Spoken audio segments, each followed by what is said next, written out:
I made a submission to the Health Select Committee on Euthanasia because I work as a nurse with young people actively to prevent them from committing suicide. I don't think it's possible to both plan to prevent suicide and promote it in other circumstances. And I don't think we actually have any evidence that that can be done safely. It seems that we're so eager to sort of allow these changes that we really don't know the effects and impacts on societies of these changes.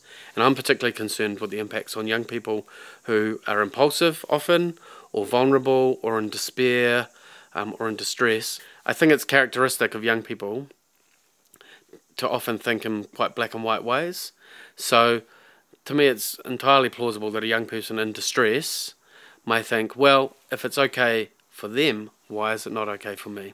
I would say to someone who would suggest that assisted suicide has nothing to do with young people, with suicidal young people, is that it doesn't actually align with my experience and my practice, that I've had young people who have suicided because of their unbearable suffering. And I think a shifting in the permissibility or the social acceptability of suicide will definitely affect more young people. And I've certainly had young people who have argued and cited assisted suicide as a right, as a solution to their situation.